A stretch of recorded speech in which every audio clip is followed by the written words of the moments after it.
জান্নাতে যাওয়ার গুণাগুণ হবে মানুষকে ক্ষমা করার চরিত্র অর্জন করা।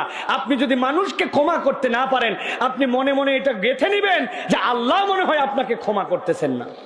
এক মুরব্বী বলতেছে, বাবা সবাইকেই ক্ষমা করব, কিন্তু তুমি তো আমার সাথে অনেকদিন ধরে আসো, একজনরে আমি ক্ষমা করতে পারবো না, এটা কিন্তু আমি পারবো না বাপ, আগেই তোরে বলে রাখলাম। বললাম কি সাংঘাতিক কথা, কি অপরাধ তার? কয় আর বলিস না বাপ, এমন একটা কথা দিয়া আমারে এমন কষ্ট আর এমন অপমান করছে, কলিজাটা ছিদ্র হয়ে জায়গায় চলে গেছে, এর আমি মাফ করতে পারবো না, যারাই মাফ করি করি। আমি বললাম চাচা, আপনার জীবনে ওই শুরুর থেকে আজকে 65 বছর বয়স, আপনি একটু হিসাব করে দেখেন আপনার আচরণ, আমল, নামাজ, কালাম, আল্লাহ যেদিকে করতে বলেছিলেন এরকম কত হাজার সহস্র আল্লাহর সাথে আপনি এর থেকে বেশি খারাপ আচরণ করছেন। আল্লাহ এগুলার একটা যদি ধরে রাখে আপনার জাহান্নামে যাওয়া কোনো ব্যাপার হবে না, আপনি ডাইরেক্ট জাহান্নামে যাবেন। তো আল্লাহর এতগুলা অপরাধ থেকে আপনি মাপ যদি পেতে চান, দুনিয়ার একজনকে আপনি মাপ করতে পারেন না, এতগুলা মাপের জন্য আল্লাহর দিকে মুখ ফিরালেন কেমনে আপনি? ওই মুরব্বী হাউমাউ করে কেঁদে দিচ্ছে, ঝরঝর করে কেঁদে বলছে, বাপ এইভাবে তো কেউ আমাকে বলে নাই, যা আমি ওই ভাইকেও মাফ করে দিলাম, আল্লাহ সাক্ষী, আল্লাহ তারে আমি ধরে রাখলাম না, আল্লাহ মাফ করে দিলাম।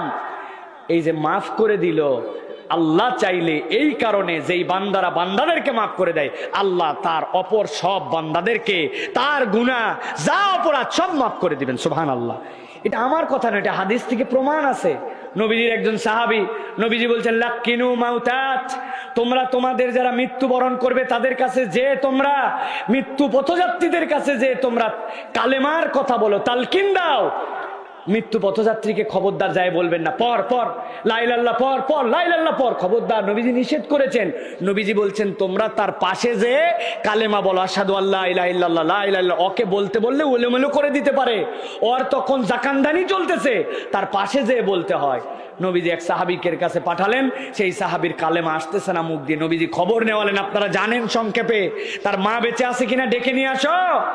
বলে তোমার সন্তানের এই অবস্থা, বলে ইয়া রাসূলুল্লাহ সব ভালো ছিল, তার উত্তম আচরণ, ব্যবহার, কথাবার্তা, আপনার সাথে সময় দেওয়া সব, কিন্তু আমার মনে একটা কষ্ট দিত, সে আমি মা হিসাবে আমার উপরেও তার স্ত্রীকে প্রায়োরিটি দিয়ে দিত, তার স্ত্রীর অন্যায্য কথাকেও মায়ের উপরে তুলে দিত, আমি এই জন্য মনে বড় কষ্ট পাইছি, এটা মাফ করতে পারবো না।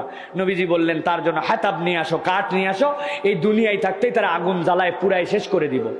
মা তো কানতে লাগছে, আমার চোখের সামনে আমার জীবন্ত সন্তান এখনো মরে যায় নাই, তারে আপনি আগুন জ্বালায় দিবেন? না ইয়া রাসূলুল্লাহ, আমি সহ্য করতে পারবো না, আমার সন্তানকে আমি মাফ করে দিলাম, আমার সন্তানকে আমি মাফ করে দিলাম।